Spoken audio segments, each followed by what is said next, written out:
I was moving a few tools onto this table when I noticed a wet spot right there. So I figured it must be that the toilet up there is leaking, so I had a closer look.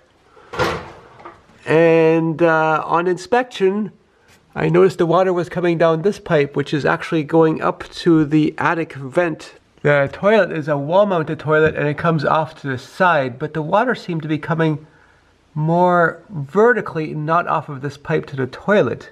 So then I put some paper towel on the end of a stick and I stuck that up there and rubbed it against the pipe leading up from the toilet and just rubbed that back and forth a bit.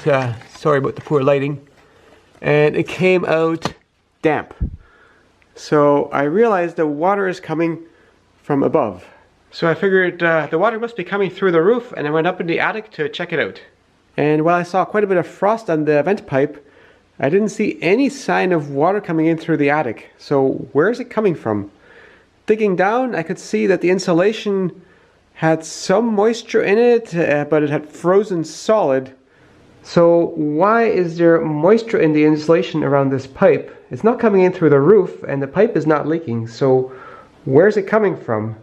I had to think about that for a while, and what I concluded is that the air in the house, in the bathroom and in the basement has got more moisture in it than it can hold when it gets down to outside or attic temperatures. And some of this air must be rising through the wall and getting through some kind of opening here and getting into the insulation, and this pipe is very cold, so it condenses around here as well as against the sides of the pipe.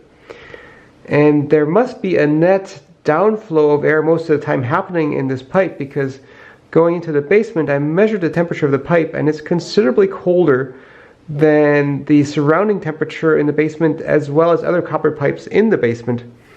So with this pipe being particularly cold, condensation can happen around this pipe, and that's where the moisture was. So while the weather was very cold, all this moisture condensed into ice in the attic insulation, and then when we had a few mild days, then it melted and it ran down the sides of the pipe and dripped off the pipe in the basement, and that's why the rate of flow was much more than you'd get from condensation, because it was actually accumulated condensation in here that was now melting and running down into the house. I postulate that there must be a leak around this pipe for this to be happening. So time for another trip up into the attic. The pipe goes up into the attic right about here, and I want to use spray foam on that, and that needs to be at least room temperature to work well. So I'm warming that area up with an infrared heater aimed at that spot and another infrared heater aimed at the other side of it. And I brought along all the tools that I figured I might need in a knapsack, including an extension cord for a blow dryer for warming things up if I needed to.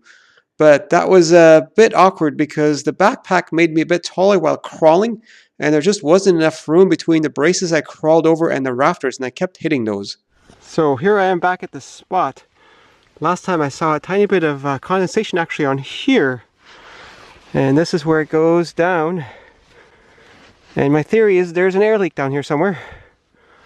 And you can see, oh, it's all tight here. No hole here. Oh, there's a bit of a hole right there. And you can see it's wet. Whereas the pipe is completely dry, which means all this moisture is from condensation, from air coming up from below. So this hole is probably where the air has been coming up. And certainly there's water stains all around right there. I've dug it out a bit more, and I'm concerned that this may not be the primary leakage.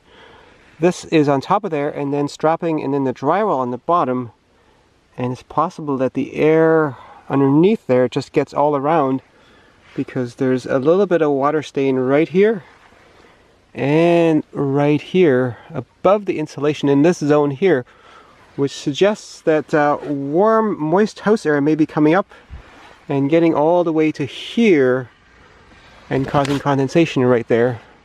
Maybe those stains are from before the blown-in insulation, and maybe they're from something else.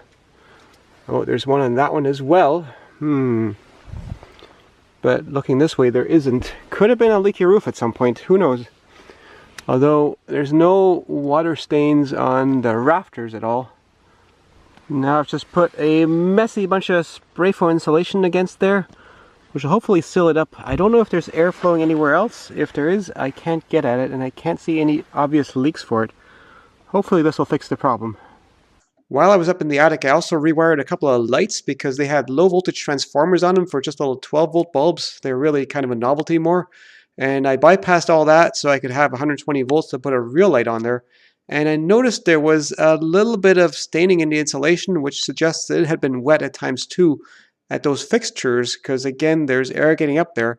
So air getting into the attic insulation is probably not that uncommon. It's just, it was so much more intense right there, and with the pipe to help it condense and lead the water down, I was actually getting dripping.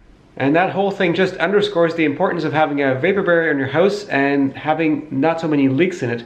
Back in the 1960s, having a vapor barrier was still a relatively new thing, so I don't think they paid as much attention to it.